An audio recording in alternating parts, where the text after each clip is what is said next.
Vous savez, c'est une grâce, un privilège d'être là réunis. Vous savez, parfois, il est triste de rentrer là et d'avoir le cœur ailleurs. Vous savez, dans une réunion, j'ai l'habitude de dire, c'est sérieux, c'est important. Parce que dans une réunion, il y a des âmes qui vont en enfer. On ne parle pas pour rien dire. Nous ne sommes pas des illuminés, nous ne sommes pas des fous. Si nous sommes là en vérité, c'est parce que le Seigneur a mis un mot dans nos cœurs pour le partager avec vous. En vérité, nous sommes là, nous ne sommes rien du tout. Nous sommes que des panneaux. Vous savez, des panneaux de signalisation, mais en vérité, notre travail à nous, c'est de indiquer le signal du ciel, la direction du ciel. C'est ça l'important. Vous savez, une fois, j'étais dans une église et je prêchais la parole et ma femme était là, j'ai l'habitude de dire ça.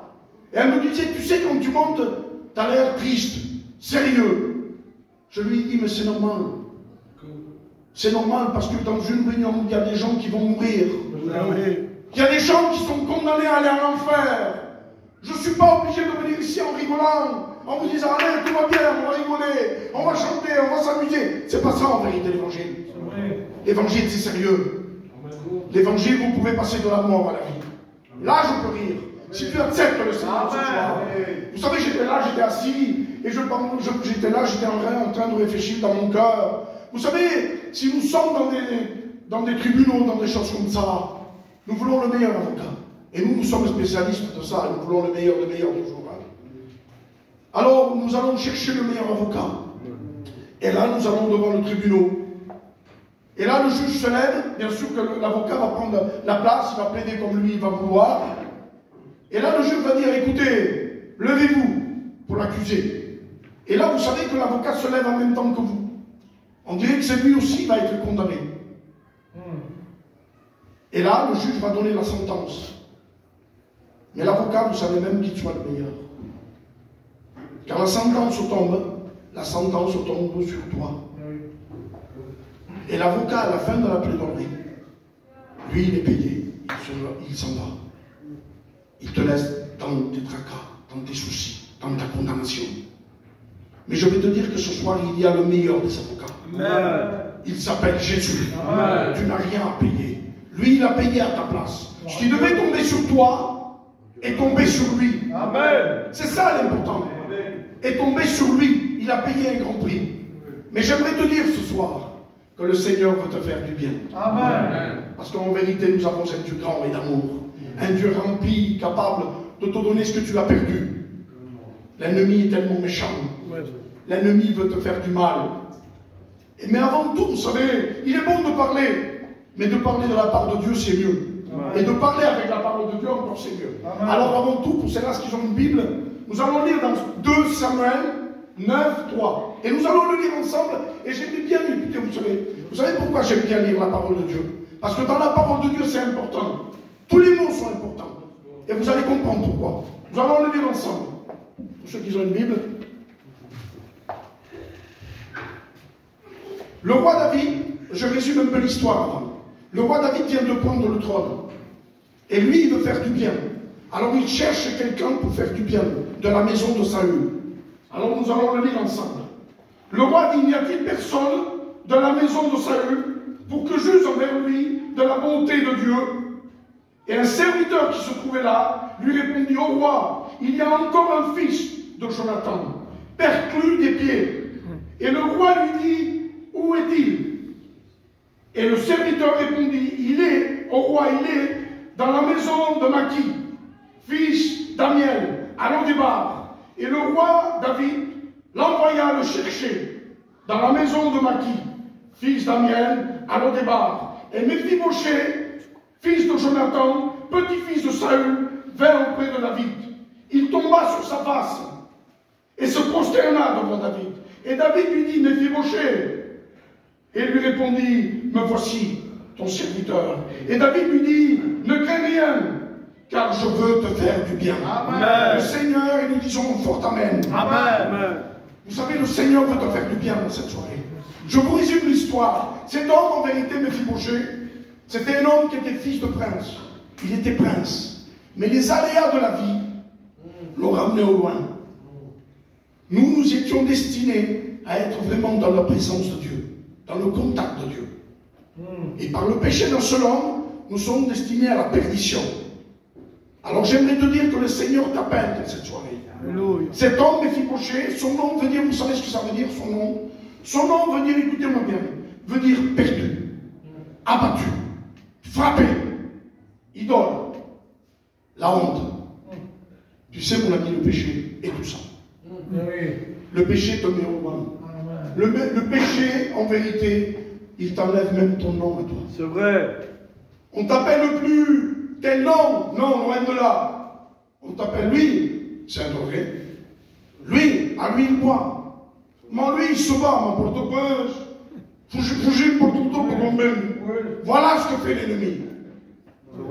C'est ça l'important. L'ennemi te fait ça. Mais j'aimerais te dire que le roi t'appelle ce soir. Et lui, il est capable de te donner tout ce qu'il t'a perdu. Alors, Méphibosheth, écoutez-moi bien. Il est dans la maison de Lodibar. Lodibar, écoutez-moi bien. C'est dans la maison de... C'est Maki, en vérité. Il est dans la maison de Maki. Maki, ça veut dire vendu. Vendu, ça veut dire un homme qui se vend pour l'argent. Et moi, je vais appeler ça comme un homme. C'est le diable, en vérité. Le diable, lui, te fait croire que tu domines sur les choses. Mais le diable, il te tient lié.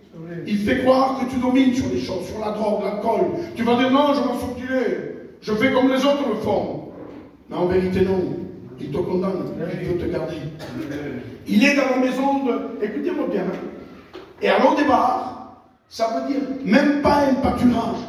Ça veut dire qu'il t'a ramené dans le désert. Il te ramène au loin, il t'éloigne de tout. Ah, bien sûr, tu peux aller écouter la parole de Dieu. Vas-y, écoute la parole de Dieu. Mais tu reviens chez moi de nouveau. Tu reviens chez moi. Voilà ce que fait l'ennemi. Il veut que tu écoutes la parole de Dieu. Même il y en a qui connaissent les chants de cantique. Mais l'ennemi, il n'en prend pas compte de ça. L'important, c'est que quand tu ressors, tu vas vers lui de nouveau. Et j'aimerais te dire que ce soir, écoute-moi bien. L'important, c'est que fait Méphibosheth. Il vient. En vérité, c'était un fils de roi. Toute sa famille était morte. Il ne restait que lui. Et quand il vient, dans son cœur, il devait avoir la crainte. Que va-t-il faire, le roi? Parce que le péché déforme tellement. Cet homme était invalide. Il était déformé du péché. Le péché te déforme tellement qu'il te rend infime. Je pourrais te dire que c'est ton nom ce soir. La vie t'a rendu tellement dans le péché qu'il t'a déformé. Parfois tu passes même à côté de ta famille sans leur parler. Et parfois l'ennemi est si méchant que s'il ne peut pas t'attraper par la drogue, par l'alcool, des fois il t'envoie la maladie. La maladie du siècle, même pour les jeunes. C'est l'angoisse. L'angoisse touche tout le monde, j'ai l'habitude de dire, moi. Qui touche qu'on soit grand, vieux, qu'on soit riche ou pauvre. L'angoisse touche tout le monde. On est attristé. On est angoissé. Alors bien sûr, vous savez, la plupart, vous savez ce qu'ils font? Ils prennent un cachet, un médicament. L'angoisse, pendant un temps, ça s'en va. Et lui, il est content. Mais quand l'effet s'en va, l'angoisse revient. Voilà ce que c'est. Mais plus bas, il est dit, écoutez bien, plus bas, il est dit que David l'appelle. Et lui dit, mais Méphibosheth, viens, relève-toi. Je vais te donner tout ce que tu as perdu. Le Seigneur est capable de te donner tout ce que tu as perdu. Parce que nous avons un Dieu bon, un Dieu merveilleux. Un Dieu capable de te donner tout ce que tu as perdu. Si tu as perdu ton nom, lui, il est capable de te le donner. Si tu as perdu ta dignité, lui, il est capable de te la redonner. Parce que nous avons un Dieu merveilleux. Il n'est pas là pour condamner. Il n'est pas là pour juger. Mais il est là pour te sauver. Amen. Et si tu es là ce soir, c'est au bon endroit en vérité. Amen. Ce qu'il y a, ce que fait cet homme. Plus bas, écoutez-moi bien. Il dit quelque chose d'important. Et j'aimerais vous le dire. Il se prosterna. Et il dit... Écoutez-moi bien ce qu'il dit. Hein. Qui est-ce ton serviteur pour que tu regardes à un chien mort? Il se compare à un chien mort. Mais David, écoutez-moi bien. Il le releva. Amen. Non seulement il lui donna toutes ses terres, Non seulement il lui donna tout ce qu'il avait perdu, mais vous savez ce qu'il lui a dit. Tous les jours, tu t'assiras à ma table. Toi qui étais au loin, toi qui étais perdu, toi qui étais même, je dirais même, à l'enfer. Il est capable de te ramener vers lui. Il est capable de te racheter parce qu'il a payé un grand prix. C'est ça l'important, mon ami. Et il lui dit, écoute, tu vas manger tous les jours du pain à ma table. Le Seigneur veut te le faire à toi ce soir. Mais souvent, vous savez, David c'était un grand homme. C'était l'homme de Dieu. C'était l'homme selon le cœur de Dieu. Il était même prophète. Tout le monde le connaît, David. Mais il a fait quelque chose. Il fait quelque chose. Il dit, allez le chercher. Il a envoyé l'intendant. Mais j'aimerais te dire que dans le ciel, il y a eu un grand trône. Et le Seigneur a réuni tout le monde. Et le Seigneur a dit, qui enverrai-je? Et là, Christ s'était entendre. Il n'a pas envoyé un bouc. Il n'a pas envoyé, vous savez, ni un ange, il n'a pas envoyé. Le Fils bien-aimé s'est levé. Et lui, il est descendu. Et j'aimerais te dire que le Fils de Dieu est descendu, non pas en tant que roi, pourtant il méritait d'avoir le plus beau des palais. Il est né, vous savez comment? Dans une étable. Il devait avoir normalement le plus beau des berceaux. C'était le Fils de Dieu, il devait avoir un berceau couvert de perles, couvert de choses merveilleuses. Il était avec les animaux. Ils l'ont mis dans un abreuvoir. Et sa vie, ce n'était pas celle-là d'un roi, au contraire. On l'appelait le fils du charpentier. Alors il a vécu tout simplement. Tout ça, tu sais pourquoi, mon ami? Pour toi. Amen. Alors bien sûr, il allait à la croix. Alors il parcourait les villages. Et vous savez, là, il est venu le moment où ce qu'il devait accomplir soit accompli. Et là, il était à Gethsémani. Et Gethsémani, j'aimerais vous dire que c'était le plus grand des combats. Il était là. Il était tout seul. Alors il a demandé aux disciples de prier avec lui. Mais nous sommes que des hommes. Nous n'avons pas. Et en vérité, ce qu'ils ont fait les disciples, je l'aurais fait moi. Ils se sont endormis. Et là, le Seigneur a un jet de pierre. Il est parti. Il s'est mis à genoux. Et même plus fort, il s'est mis à plat ventre. Son souffle touchait le sol. Et sa sueur s'est transformée en grumeaux de sang. Et il est dit que son sang tomba à terre. C'était le plus grand des combats. Mais il a dit quelque chose de merveilleux. Il a dit, Père, non pas ma volonté. Amen. Que Dieu soit béni pour ça. Il a dit la tienne. Alors bien sûr, là, ils l'ont attrapé. Et ils l'ont ramené. Et vous savez, ils l'ont frappé, humilié, injurié. Ils lui mettaient un voile sur la tête. Ils lui donnaient des soufflets. Même pas des chiffres. Vous vous rendez compte? Même pas des chiffres. Ils lui donnaient des soufflets. Devine qui te tape. Toi qui es le Fils de Dieu. Dis-nous-nous. Et lui, il était là sans un mot. Ils lui ont arraché la barbe. Ils lui ont craché au visage. C'était le Fils de Dieu. S'il voulait un seul ange, pouvait tuer 18 000 personnes. Et tout ça sans un mot. Il allait à l'abattoir. Lui qui était saint, lui qui était pur. Et là, à un moment donné, on l'amène devant Pilate. Et Pilate, vous savez, chaque année, il libérait un prisonnier. Chaque année, il libérait un prisonnier.